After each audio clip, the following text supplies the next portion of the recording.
Okay. Lovely. Okay, my first question to you is that you maybe introduce yourself very shortly and how your connection to the topic of Indigenous wisdom and education. Okay. My name is Four Arrows, and my Irish name, my Anglo name is Don Trent Jacobs. My background as an Indigenous person is I am a maid relative of the Oglala Lakota nation, one of the 7 sacred ceremonies of the Lakota, including the Sundance and the Vision Quest, and is the making of a relative. And so I was director of education at Oglala Lakota College, became a Sundancer, fulfilled my Sundance vows, and though I have Irish and Cherokee blood, my spirit will go to where the Lakota go. That's how important their relative making ceremony is. So I'm a Honka. Um, and my interest in this came from, as you know, from my presentation, a near-death experience originally, where I lived with the Waramuri and studied them and decided that the indigenous worldview is the only approach to sustainability because it's how we all lived when we were part of nature for 99% of human history. And so the diversion that we have taken that has separated humanity from nature is why we are in the ecological predicament that we are in. And so my goal is to bring back that not only the worldview that we can all re-indigenize ourselves to planet Earth, but also to support those who had not lost it in their efforts to with place-based language and learning and the knowledge of a particular place, something that we should support simultaneously. Right. And in the conference, you have made the distinction of place-based knowledge and the Indigenous worldview. In my research, I focus more on this common thread of Indigenous worldview. Can you quickly summarize for me how would you describe Indigenous worldview? Yes, so worldview essentially in the scholarship is transformed to be on an understanding of the relationship between human beings and nature and human beings and what we might call the spiritual realm or the metaphysical realm. And the work of Robert Redfield, a social anthropologist from the University of Chicago in the 30s, 40s, and 50s, really revealed that almost all cultures, religions, philosophies can be fit under what is referred to as the indigenous worldview. He referred to it as the primitive, or the cosmopolitan, he called it, which we can call the dominant. And so when we look at we're either the religion or the philosophy or the culture is either largely human-centered or anthropocentric, or it is animistic and seeing sentient in all life. And you can just go down the list of my 40 precepts that show this very significant contrast between the moral precepts that relate human beings to one another, to nature, and to the cosmology of what happens when we move on. And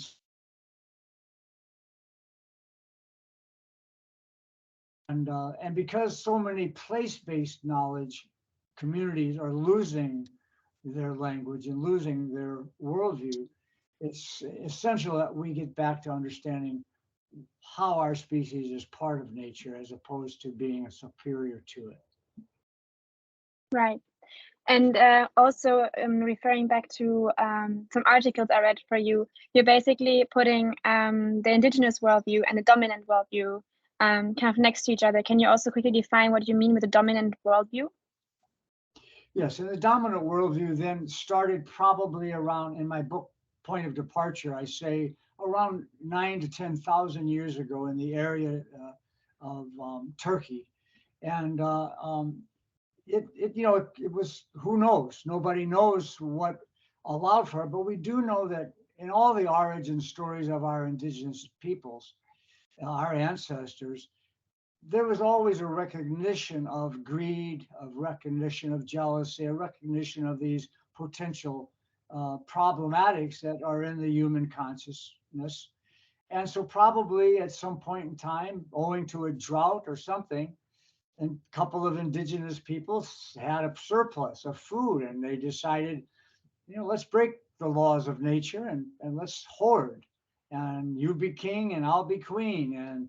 And from there it caught on like wildfire. And it began for the next 9,000 years until we have put ourselves into the crisis that we are in. And so this worldview and the indigenous worldview are sort of a continuum.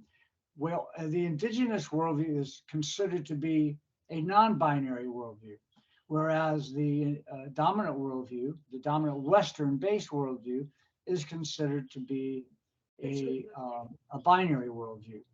And Right. so we look at this list of this contrast, sort of as like the left and right brain in a way, that we were just out of balance. But this is a continuum, and we have to find ways of doing what they call the union of opposites as we look at this. Union of opposites. Yeah. I introduced you before we started the recording to our framework of reconnection to self, others, and nature. This going more beyond sustainability, this inner kind of sustainability concept. What is your understanding of how this indigenous worldview historically understood and cultivated reconnection to self, others, and nature? Well, it was just basically an understanding that there is no other option besides being part of nature. So imagine waking up in the morning and you're living in the forest and you are seeing the birds fly and you think, how amazing, I wish I could do that. And you're looking around for food that nature is providing. You are drinking the water from the creek. In other words, there was no option. So everything was formed from the understanding that you had to participate in, take responsibility in, and take care of the water and the food, and understand and learn how you were intricately a part of it. And so it's sort of it wasn't, we can't think of it from our Western perspective as an option. That was what we did. Well, then because we did recognize that we could get greedy, that we could become, out of balance, we began to say, well, all the other creatures seem to have this natural law of ways of being, and since we have this imagination and we can go in different directions, let's make sure we follow it in accordance to what is in our local purview, what kinds of systems there are and animals there are and plants there are. And so we created, our ceremonies, and our ceremonies helped us stay in alignment with this balance. So there was never a real disconnection in that essence, right? Yeah. Now, that said, the Hopi and the Maya and other cultures do believe that we have made this mistake previously. Most of them think 3 times. And the first one, an ice age, I'm sorry, the first one, the earth burned up. The second one was the ice age. And the third one was the Great Flood. And indigenous people, stories do say that, they believe in the mythologies of, for example, the Hopi, that our species has been given 7 opportunities to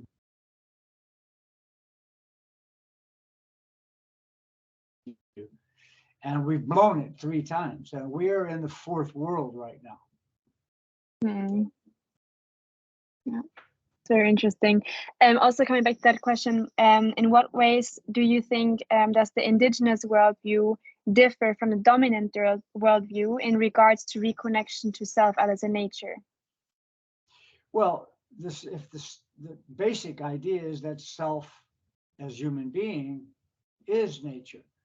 And this is very, very different than we conceive of ourselves today. In fact, if you look at a number of dictionaries like Webster's or even Oxford, the definition will say something like nature is everything that is not human or not created by human. That's how far we have gone. And so there was a sense, like I said earlier, there was just no sense of a disconnect between self and nature.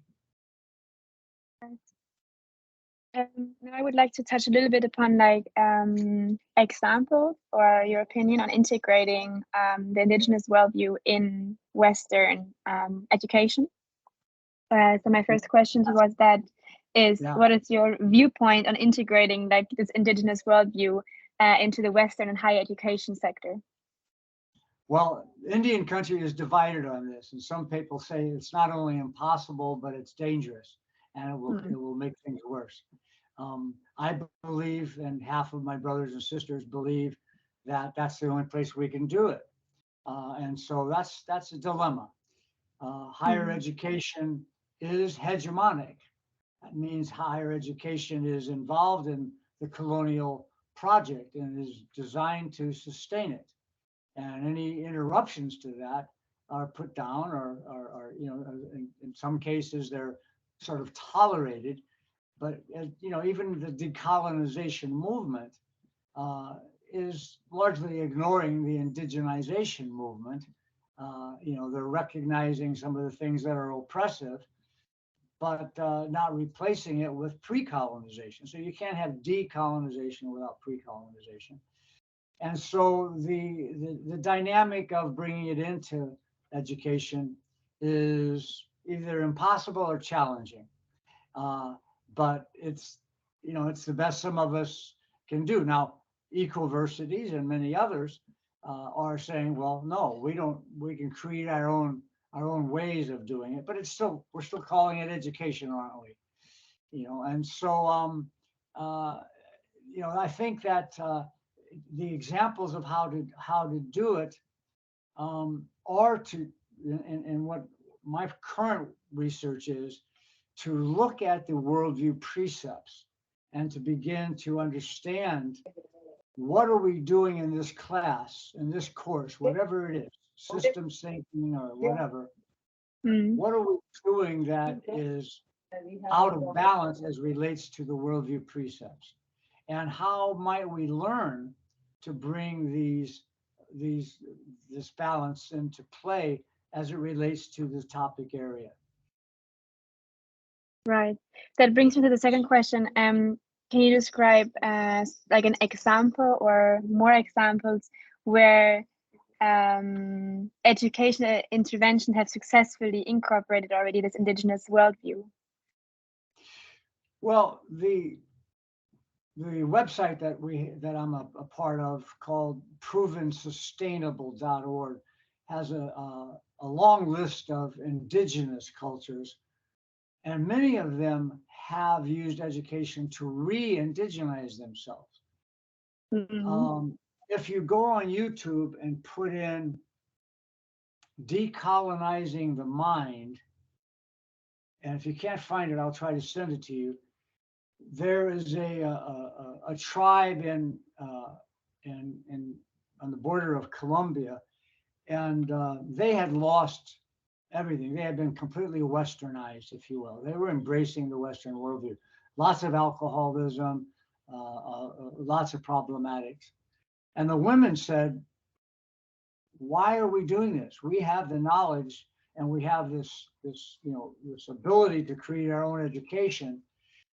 Let's bring back our language. Let's bring back our ways. And they did it successfully.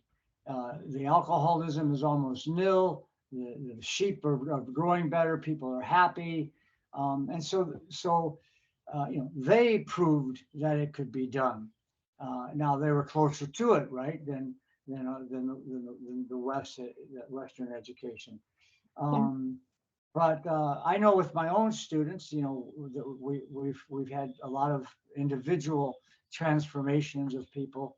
I've taught courses like the cat fawn connection, where the 12 Mm, people in the class are still writing me and saying that their lives have been changed.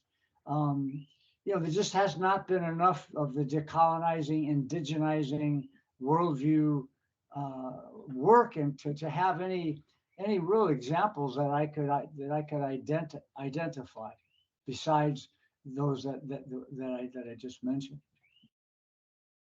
but you don't have any examples, for example, if you think about Western education or Western universities that have certain practices or certain Oh, philosophies well, included. certainly, yeah. In terms of teaching strategies, in terms of ways of doing that. Again, you just take and look, and you go down the list, right? I'm picking up my worldview chart here, and so my daughter and I wrote a book on this called "Teaching Virtues: Building Character Across the Curriculum," where we outline exactly how teachers can do it. For example, for each course, you choose a virtue that is important, because when we originally would go out to make a basket, or make a bow and arrow, we talked about how to help the community and why this is important. So we talked about the character and the moral precepts as motivators to make sure you make the perfect bow from the perfect tree branch. Um, and so in our book, Teaching Virtues, Building Character Across the Curriculum, which I presented in the beginning of that presentation, we actually offer particular strategies for this is mostly for K through 8 in that book, but using the worldview chart, one can just go down the list and say, are you, as an educator, are you emphasizing these things? Are you emphasizing the Western worldview's focus on self and personal gain more then you're focusing on community welfare? And you would dialogue about that. So to what degrees and again, with this being as a continuum, it would be sort of a both and in a way, but with an emphasis on what we know is going to put us back into balance. And that would be what we're looking at with community welfare as a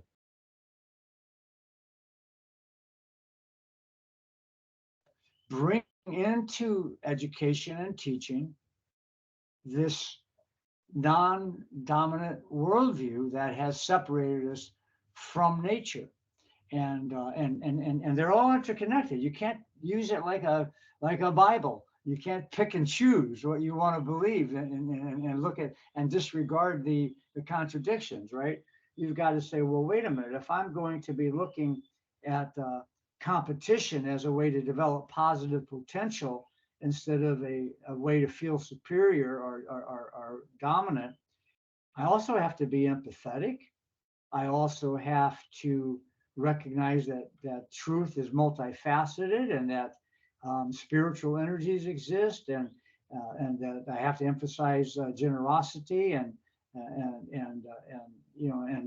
if I'm going to be optimal in I have to realize chance-based learning is going to be important, and personal vitality. It's just you just go down this list of interconnected ways that are very, very different than how our didactic educational system, based on certain givens and absolutes and things that I could go over to the list and read on the left side, are there, right? So I think we have the blueprint available, and we have evidence in it. We can't get the verb-based indigenous language back, but we can use our European languages is in a way that recognizes their limitations, that they are not of the land, and they are not in movement, and they can concretize and separate and make categories too easy. So we just have to be aware of that. So what you just referred to is basically what educators need, right? To teach. Yeah. Yeah, this is an educator. If you look from the student perspective, what do students need to be open for the Indigenous worldview and for this teaching? Well, again, it would be identical because the educators would be holding no more sway on emphasizing personal vitality or sentience in other creatures than it would be the students. And if the students start this early, we're starting to get back to your original question or my answer to it, that it's a given that we are part of nature and that we must take care of one another and that we must see ourselves and our voice as vital, and that inclusion is the only option, so it's this is why in my book, Restoring the Kinship Worldview, co-authored with Darshan Narvaez, I chose her because she is a developmental psychologist specializing in indigenous child rearing.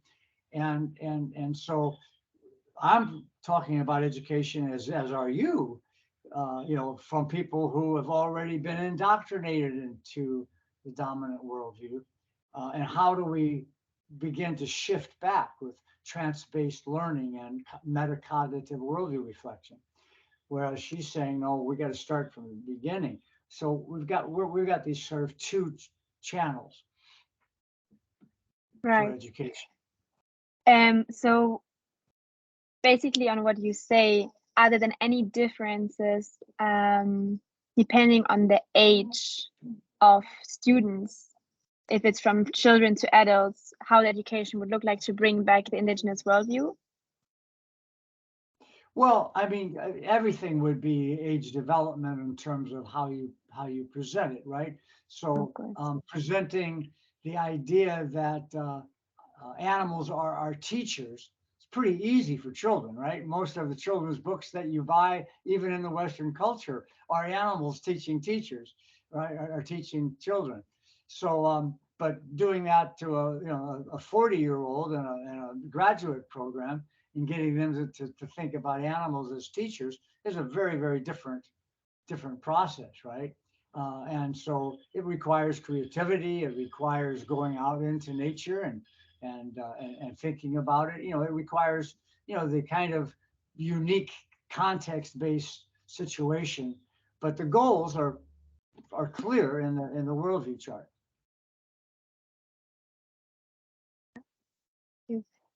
In the conference, you have mentioned the metacognitive worldview perception. Can you elaborate a little bit on what you mean exactly by that and how this is relevant for this context?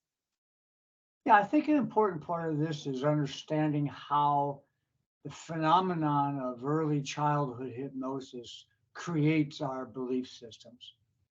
And so, essentially we know that we are hyper suggestible and able to learn as we are in essentially a hypnotic brainwave frequency for the majority of our first 5 or 6 years of life. And it's during those times where really the imprinting of worldview beliefs happen. And so I think it's really important to teach people metacognitively to think about why they think what they think. Now, not always will it go back to early childhood. Sometimes it'll come to some trauma, or sometimes it'll come to a repetition of authority figures teaching you that humans are on top of the world, or that white people are better than black people. Whatever it is, we can, with metacognition, we can go, wow, this is why I think what I think. This is what dad taught me. This is what my preacher taught me. And that is an essential starting place to understand why we have the worldview that we have. It's uninvestigated largely. And then we can take that uninvestigated worldview from our metacognition and say, okay, now I understand how I got there. and I know I have this tool of trance-based learning to get me to where I want to be. Well, where do I want to be? And so then you look at, well, if it was not true that I am better than somebody of a different color, now I can begin to imagine and believe that through my trance-based learning. And then that's followed by what we call in vivo exposure. You take that when one is using self-imagination, ceremony, hypnosis, repetition, and once it finally gets, I am not better than somebody of a different color. Then you have to go out and practice it. That's in vivo, and that's when it becomes real, right? And you find ways, or a teacher finds ways to be able to overcome your fear or to practice your new way of being. So that's the process of this metacognitive worldview. And I did it very successfully as a clinical psychologist for fears. And in one day I could have somebody with post-trauma stress or fear of taking a bath because of a drowning experience, going in a deep lake. So it's a very powerful, concept is to look at world at the source of our actions and beliefs, and then to use the usual reason that we're there, and that's this trance-based or hypnotic phenomena to get to the new place or the proper place. And how can trance-based learning be facilitated in a curricula and a bachelor degree at universities? Well, the first thing is either close the door so you don't get in trouble, or change the name of it from hypnosis to guided visualization or whatever. But teach people that all hypnosis is self-hypnosis, and that it happens all the time. There's all kinds of research that can be found about the authentic aspects of hypnosis that we understand, the parts that we can understand, but that teaching people how to use it, how to use it as a in group, as ceremony, how to use it individually, how to know when you are in it and out of it until you don't have to have a way to know that. Like I use the pendulum for that, and ideomotor movements to show that we're in that state. But generally, it's just something that you begin to do naturally, as do all animals, as an alternative to what we might consider willful determination or thought process. Interesting approach, I guess, in education. Yeah, and a vital one, just a vital one that is largely missing. Yeah, can be powerful. I read about it in your article. That's why I asked. Yeah, and I don't think it's a coincidence that that some of the culprits are our religions. The last question in that conference was asking me about that, and so why is it that this idea of hypnosis or trance learning, which indigenous people did forever for healing and for growth, why is it of the devil in all three of the Abrahamic religions that guide most of our worlds, right? So that they can use it to teach us a certain thing. So they're using it for education by eliminating it and using it, right? Keeping us from using it so we know whether it's true or not. I think it's an amazing story but not something that's easy to bring into education. Absolutely, the clash of religion and spirituality, and many very. It's going to take young people with your insight, your courage, your determination, your commitment to make this happen. And we'll share with you that, Louisa, I believe that we've got to change the definition of hope. And I think I mentioned that. But we've got to say, you know what, I'm going to be willing to say that I don't have a lot of hope that we're going to turn things around. And that things are going to get much worse. And whatever it is, a pandemic, a nuclear war, whatever, loss of drinking water, things are going to get worse. And but maybe not. And if so, something's going to probably be rebuilt by people that survive.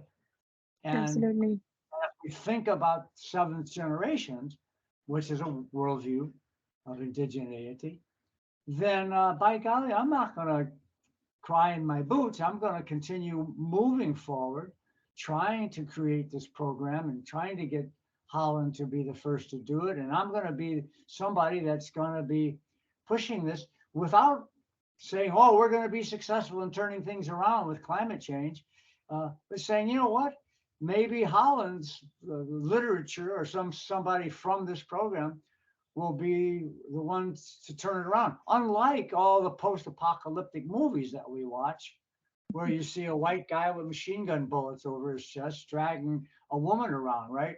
Let's do it. Let's do it right, because if we believe the Hopi, we've only got 4 more chances. Now, of course, we don't know what each of those worlds could be. 18,000 years, 26,000 years. Who knows how long, right? We can look though at the number of years between the ice age and the flood, and we could probably get a sense of it. Yeah, beautiful thoughts. We'll come to the last part of the interview, which kind of refers to your article you also shared in the conference about indigenization controversy, because I think that's a big part of also this research. So my first question is, what challenges exist in terms of kind of translating and communicating indigenous knowledge and like this worldview, so that they are accessible and understandable for non-indigenous learners and educators? Yeah. So the first thing is to recognize that no matter what you do, you'll be damned. And so Indian country has been divided. It's more and more they're arguing about who is more Indian than the other, who has this right, who has that right. There's lists of people who are scholars who they say are not Indian enough or they're not enrolled. And there's a big argument about letting spiritual traditions go into the hands of people who are not, quote, indigenous. Of course, we're all indigenous to Mother Earth. However, misappropriation is a very legitimate concern. One of my favorite jokes is about the Navajo man with his grandson, and they see on their territory a guy in a spacesuit. And the grandfather asked the boy to go over to the astronaut and who he is, and why are you here? What are you doing? He said, well, I'm an astronaut. Now we're getting ready to go to the moon. So the boy goes back to his grandfather and tells him. His grandfather really quickly creates an ink from the earth and takes a needle from a cactus and he writes a letter on a piece of parchment from a tree. And he has his grandsons ask the astronaut to bring it to the moon people. And so they're all excited. They think this will be a good marketing strategy, a good promotion. So now they're getting ready the week before the launching. International conference, 50 microphones all over the world, and the president of the United States sitting up with a Navajo code talker who's going to read the letter, and the president says, "We're so excited that we are bringing an elder of our American Indian culture, the Navajos, and we're going to bring this letter to the moon." Everybody applauds. And no one has read the letter publicly. So now the code talker comes up and he reads it silently first. And then he says, Mr. President, are you sure you want me to read this? And he says, hurry, there's 1 million people listening. Dear moon people, watch these guys. They come to steal your land, your children, and your spirituality. So it's real. Now, making a distinction between what is misappropriation And what we're talking about is pretty easy. It's pretty easy. Fool's Crow says, if you do not share this medicine, you do not know the medicine. And so once people can get this understanding that we all are indigenous to this planet, and therefore the indigenous worldview belongs to everyone, that we must support place-based knowledge with its unique languages because it's irreplaceable and cannot be copied or stolen from. And so if we do that and we have courage and we can face the naysayers on both sides and go forward, ultimately the numbers of indigenous people growing on our side of this is increasing.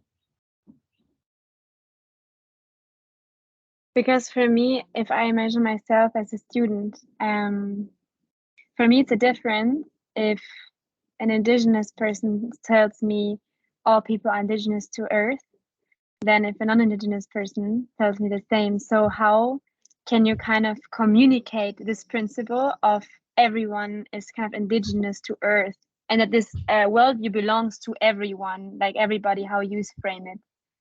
Well, begin by being more critical of the indigenous person's right to be a voice to make that concept.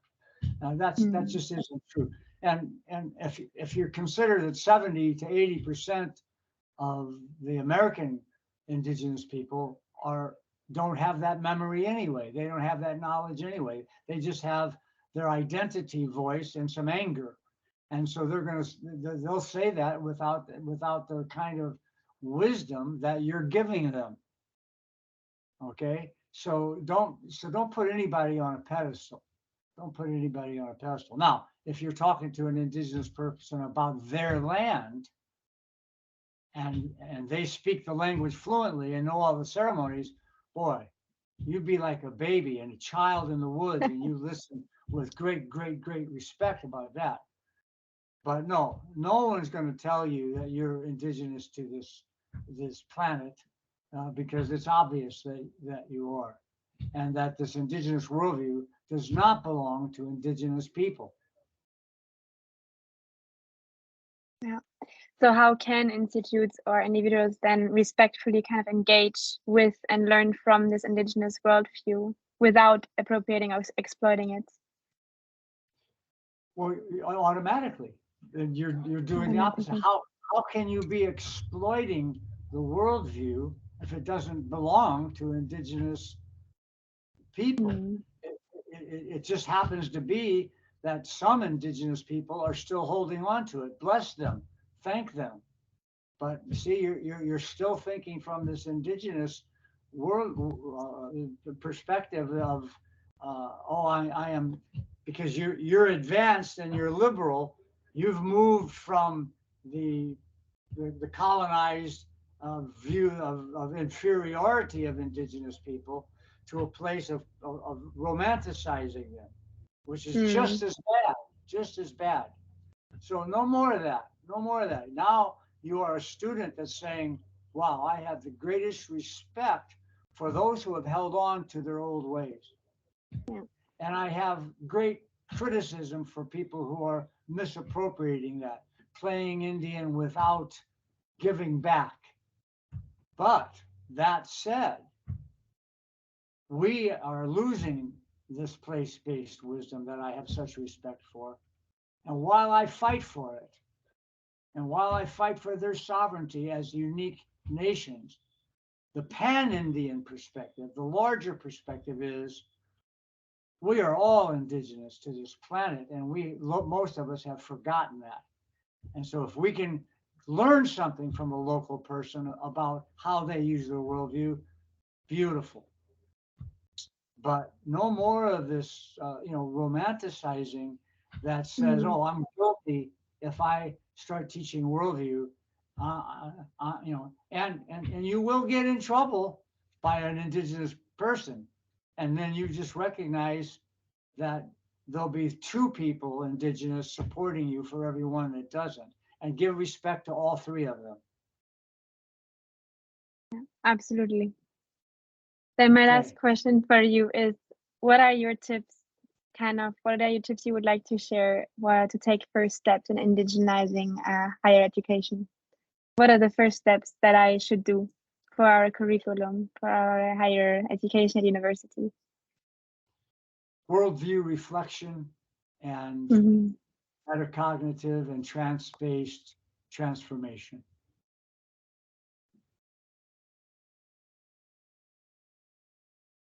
Thank you so much, my friend. And I wish Thank you. I will send prayers from the lodge for you. And you anytime you ever have a question, you know I'm here for you. Thank you very much.